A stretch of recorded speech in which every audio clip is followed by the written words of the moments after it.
Greek civilisation के अंदर एक भगवान हुआ करते थे ज्यूस, जो कि उनके हिसाब से आकाश में जो बिजली चमकती थी वो उसके देवता थे। इसी तरीके से एक दूसरे भगवान हुआ करते थे पोसाइडन, जो कि उनके हिसाब से समुद्र और भूकंप के देवता हुआ करते थे।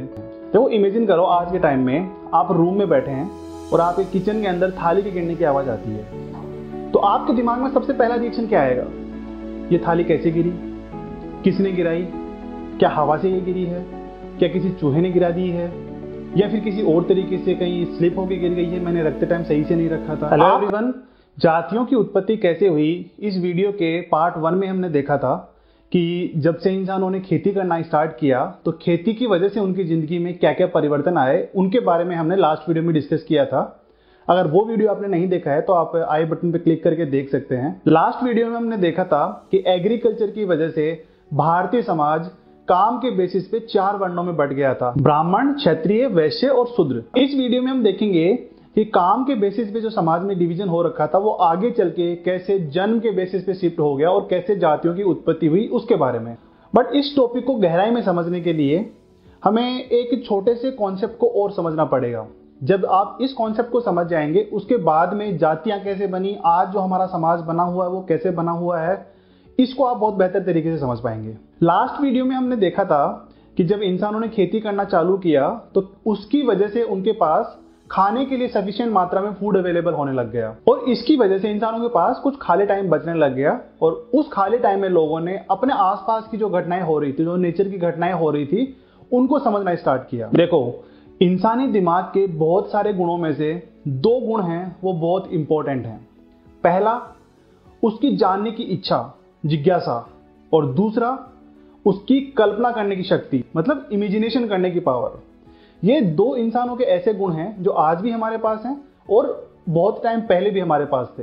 इंसान के इन्हीं 2 गुणों ने, जिज्ञासा और इमेजिनेशन, इन दोनों ने मिलकर उस टाइम के अंदर जो नेचुरल इवेंट हो रही थी, जैसे कि बाढ़ आ जाती थी, कभी कभी सूखा पड़ जाता था, कभी कोई बीमार हो जाता था, कभी बारिश आ जाती थी, कभी आसमान में बिजली चमकने लगती थी, इन सारी घटनाओं को समझने के लिए इंसान ने जन्म दिया भगवान को।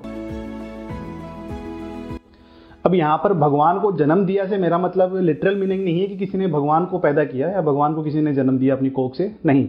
यहां पर भगवान को जन्म देने से मेरा मतलब है कि उस टाइम के नेचुरल इवेंट्स को समझने के लिए इंसानों ने एक भगवान की कल्पना की और उस भगवान की कल्पना से उस टाइम के इंसानों ने अपने आसपास हो रही घटनाओं को समझने की कोशिश की। अभी हम बात करने वाले हैं 3000 BC से 1000 BC के अराउंड के टाइम पीरियड के बारे में। मतलब अगर इसको आज से कंपेयर करें तो आज जैसे 2025 चल रहा है, 2025 CE चल रहा है।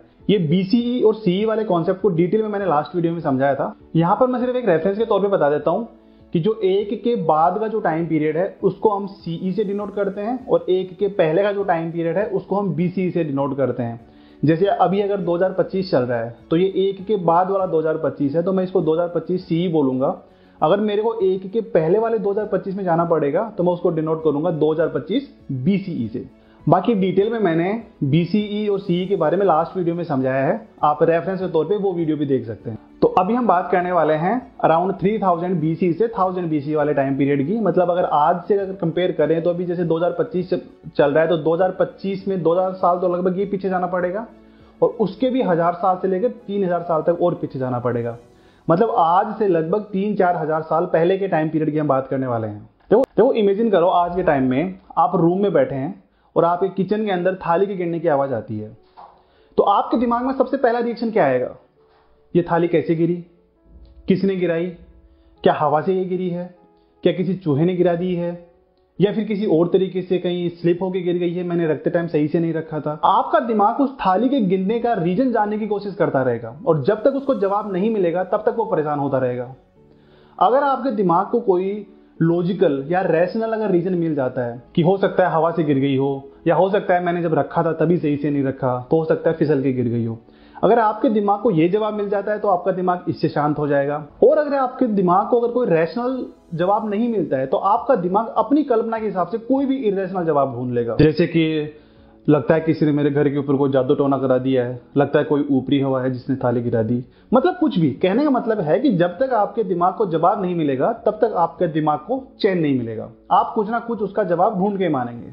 अब इस बात से कोई फर्क नहीं पड़ता कि जो हमें जवाब मिला है थाली के गिनने का वो रैशनल है कि इरेशनल है कि क्या है, बस दिमाग को जवाब मिलना चाहिए। अब आप इमेजिन करो उस टाइम पीरियड के इंसानों की, जब उनके सामने बारिश होती थी, जब उनके सामने आसमान में बिजली चमकती थी, जब उनके सामने कभी बाढ़ आ जाती थी, कभी सूखा पड़ जाता था, कभी कोई बीमार हो जाता था, तो उनके दिमाग में भी सेम क्यूरियोसिटी होती थी कि ये सब आखिरकार हो कैसे रहा है, कैसे बारिश आ जा रही है, कैसे तारे चमकने लग जाते हैं रात को, कैसे रात को सूरज है वो दिखता नहीं है, कैसे रात को चांद आ जाता है, कभी कभी चांद भी आधा ही दिखता है, कभी कभी चांद पूरा दिखता है। इस टाइप की क्यूरियोसिटी उस टाइम के इंसानों के अंदर भी थी, और ये सब क्यों हो रहा है इसका जवाब उस टाइम के इंसानों को मिल नहीं पा रहा था।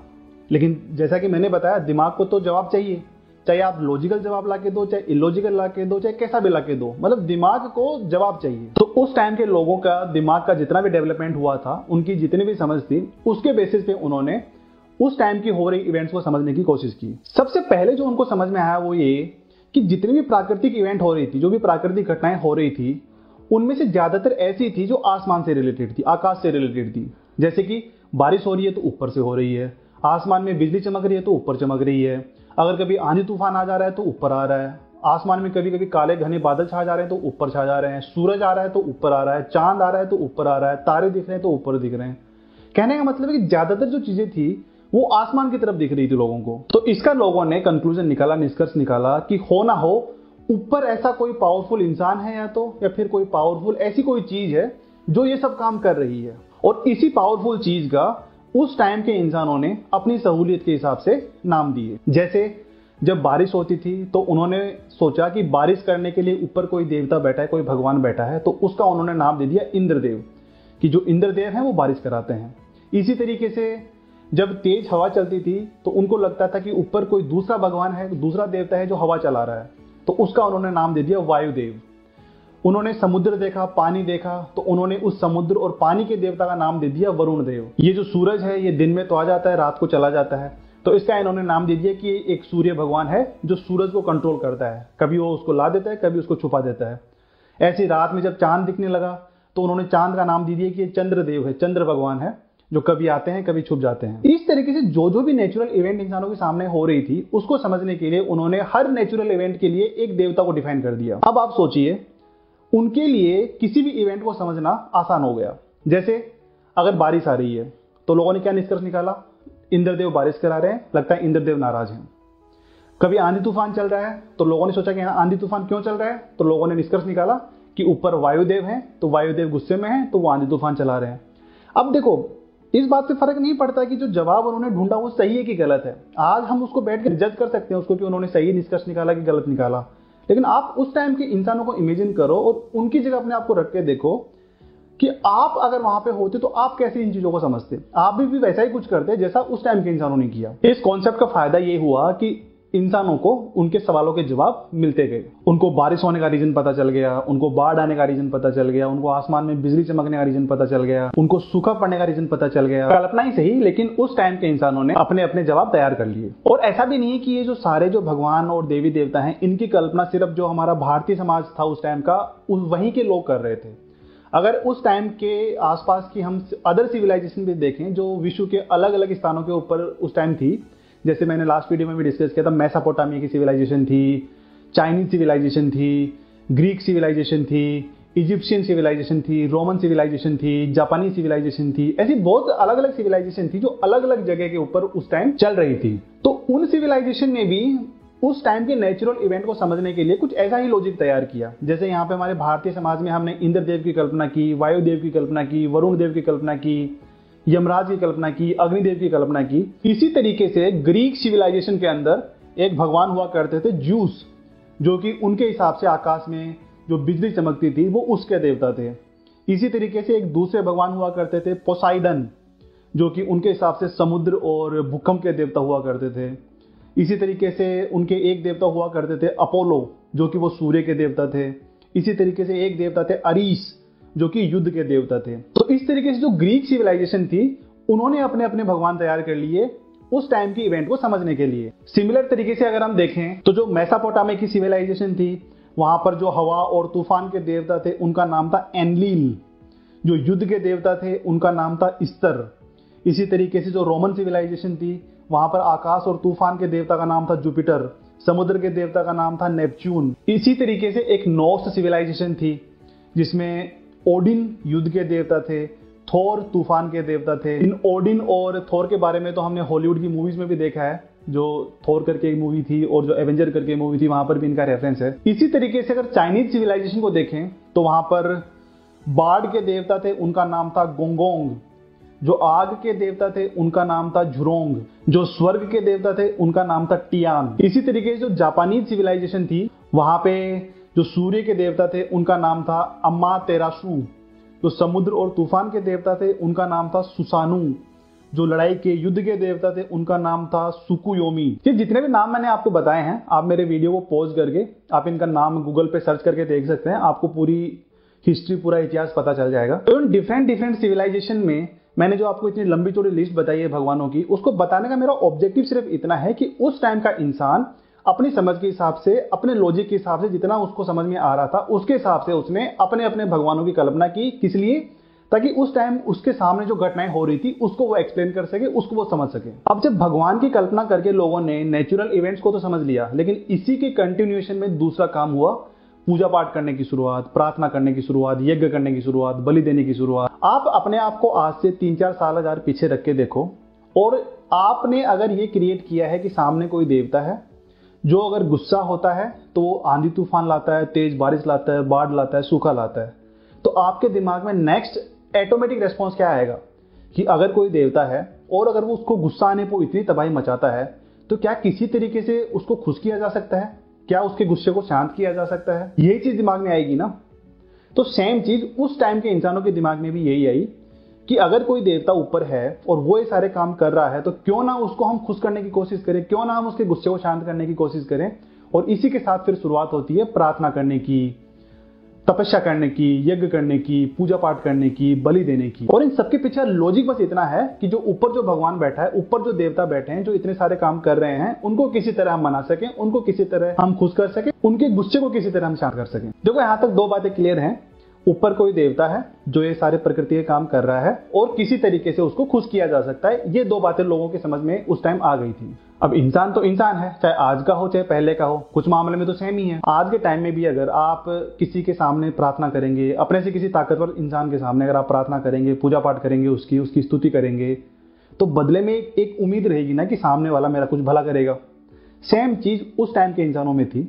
जैसे उन्होंने पूजा पाठ करना शुरू किया तो उसके साथ ही शुरुआत हुई मनोकामनाएं मांगने की, मन की इच्छाएं पूरी कराने की। जैसे अगर हम ऋग्वेद की बात करें, जो कि 1500 से 1000 BC के आसपास के टाइम पीरियड का ग्रंथ है, तो वहां पर हमें डिफरेंट देवताओं की स्तुति, उनकी प्रार्थना करने के बारे में जानकारी मिलती है और साथ में बदले में उनसे आशीर्वाद, उनसे अपनी मन की इच्छाएं, उनसे कुछ लाभ लेने के बारे में भी जिक्र है। जैसे वायुदेव से प्रार्थना करते टाइम कहा जा रहा है कि हे वायुदेव, आप सबसे श्रेष्ठ हैं, आपके समान कोई दूसरा नहीं है, आप दुश्मनों का विनाश करने वाले हैं, हमने आपके लिए सोमरस तैयार किया है, आप हमारे द्वारा तैयार किया हुआ सोमरस ग्रहण करें और साथ ही हमारी मनोकामनाएं भी पूरी करें। हे ईश्वर, मेरे पशु ज्यादा दूध देना शुरू कर दें।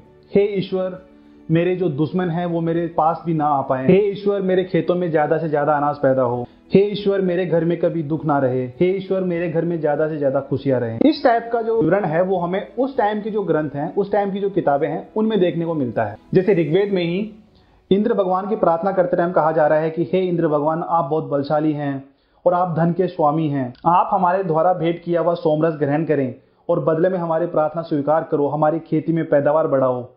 साथ ही हे इंद्र देव, आपके पास बहुत सारी शक्ति है, तो आप दुश्मन के जो सैनिक हैं उन्हें हम तक पहुंचने ही मत दो, उनके हथियारों को हमें छूने ही मत दो। इसी तरीके से वरुण देव, जो कि समुद्र के और पानी के देवता थे, उनके प्रार्थना के अंदर कहा जा रहा है कि हे वरुण देव, आपका गुस्सा बहुत ही खतरनाक है, जो आपकी आज्ञा का पालन नहीं करता है उसको आप दंड देते हैं, आप अच्छा लक लाने वाले हैं और आप आगे का भविष्य भी देख सकते हैं। हम आपसे प्रार्थना करते हैं कि आप हमारे जीवन को खुशियों से भर दो। और ऐसी बहुत सारी प्रार्थनाएं हमें डिफरेंट ग्रंथों में देखने को मिलती हैं। तो यहाँ तक आपको 3 बातें समझ में आ गई। लोगों ने भगवान की कल्पना की नेचुरल इवेंट को समझने के लिए, भगवान को मनाना, उनको खुश करना, उनकी स्तुति करना चालू किया ताकि उनके गुस्से को शांत किया जा सके। और तीसरा, जब उनका गुस्सा शांत हो जा रहा है तो बदले में कोई वरदान मांग लेना या फिर अपनी कोई मनोकामनाएं पूरी कराने की इच्छा भगवान के सामने रखना, इन सब की शुरुआत हो गई। अब देखो, दुख इंसानों की जिंदगी में हमेशा से रहे हैं, आज भी हैं, पहले भी थे। भूखमरी, बीमारियां, सूखा, बाढ़, युद्ध, गरीबी, कुछ ज्यादा पाने का लालच आदि ऐसे रीजन्स हैं जिनकी वजह से इंसान हमेशा किसी ना किसी तरीके से दुखी रहा है। उस टाइम के इंसानों ने जो भगवान की कल्पना की थी, उससे उनके अंदर अपने दुखों से लड़ने के लिए एक होप भी पैदा हो रही थी, एक उम्मीद भी पैदा हो रही थी। जैसे उन्हें लगता था कि ऊपर कोई सर्वशक्तिमान ईश्वर बैठा है जो हमेशा उनके ऊपर नजर बनाए रखे है, हमेशा उनका ध्यान रखता है और हमेशा जरूरत पड़ने पर उनकी सहायता करता है। तो भगवान के कॉन्सेप्ट की वजह से एक तो लोगों के अंदर ये उम्मीद थी कि एक ना एक दिन उनके दुख खत्म हो जाएंगे, और दूसरा ये था कि लोगों को एक अपने अकेलेपन का अनुभव नहीं होता था। उन्हें लगता था कि कोई एक सर्वशक्तिमान चीज है जो उनके हमेशा साथ रहती है, तो उनको अकेलेपन का एहसास नहीं होता था। और कल्पना में ही सही किसी के साथ होने की जो फीलिंग होती है कि कोई मेरे साथ है, ये एक साइकोलॉजिकल कंफर्ट देती है, इंसान के मन को शांति मिलती है इससे। इसी तरीके से भगवान की अवधारणा की वजह से लोगों के अंदर आपसी अपनापन बढ़ रहा था, एक सेंस ऑफ बिलोंगिंगनेस भी बढ़ रही थी। कैसे? जैसे आज के टाइम में आप देखिए, जिस चीज में आप बिलीव करते हैं, अगर दूसरा इंसान भी उसी चीज में बिलीव करता है तो आपको लगेगा कि ये अपना है, उससे एक अलग ही अपनेपन की फीलिंग पैदा होगी।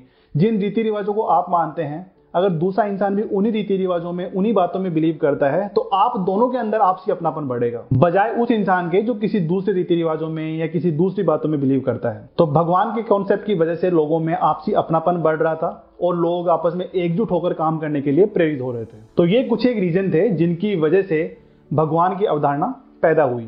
अब यहाँ पर बात ये नहीं है कि उस टाइम के इंसानों ने ये सही किया या गलत किया, मुद्दा बस इतना है कि उस टाइम के इंसानों में जितनी उस समय के हिसाब से उनकी समझ थी, उसके हिसाब से उन्होंने अपने अपने तरीके से चीजों को समझने की कोशिश की और अपने अपने देवी देवताओं की कल्पना की। अब यहाँ पर इस गॉड की अवधारणा के बारे में मैंने इतना डिटेल में इसलिए डिस्कस किया है क्योंकि यही कॉन्सेप्ट आगे चलकर अलग अलग धर्मों को जन्म देता है।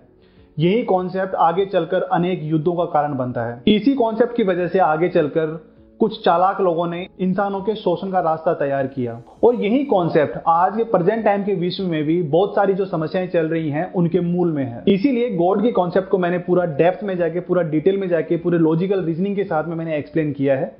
आई होप आपको पसंद आया होगा। अब उस टाइम के लोगों ने जो गॉड का जो कॉन्सेप्ट यूज किया था, उस टाइम की इवेंट को समझने के लिए इसी गॉड के कॉन्सेप्ट का यूज करके आगे चलकर कुछ लोगों ने कैसे बाकी अदर लोगों को कंट्रोल करने के लिए यूज किया, कैसे लोगों पर राज करने के लिए इसी गॉड के कॉन्सेप्ट का यूज किया गया, कैसे लोगों से अपनी बात मनवाने के लिए इस कॉन्सेप्ट का यूज किया गया, और कैसे समाज को ऊंच नीच में बांटने के लिए इस कॉन्सेप्ट का यूज किया गया, इसकी बात करेंगे हम वीडियो के नेक्स्ट पार्ट में। आई नो किसी टॉपिक को ऐसे बीच में छोड़ना बहुत इरिटेटिंग लगता है, और इनफैक्ट मुझे तो खुद ये पसंद नहीं है क्योंकि मेरी खुद की कंटिन्यूटी टूट जाती है। बट इसकी दूसरी बात ये भी है कि अगर इन सारे कॉन्सेप्ट को अगर मैं एक ही वीडियो में कवर करने की कोशिश करूंगा तो वीडियो बहुत लंबा हो जाएगा, और आज के इस रील्स के जमाने के अंदर लंबे वीडियो देखना वैसे भी लोगों को पसंद नहीं होते हैं। तो खैर, आगे की बात करेंगे हम वीडियो के नेक्स्ट पार्ट में। अगर यहाँ तक का कंटेंट आपको पसंद आया है, then do like, share and subscribe and stay tuned for the next part. Thank you so much.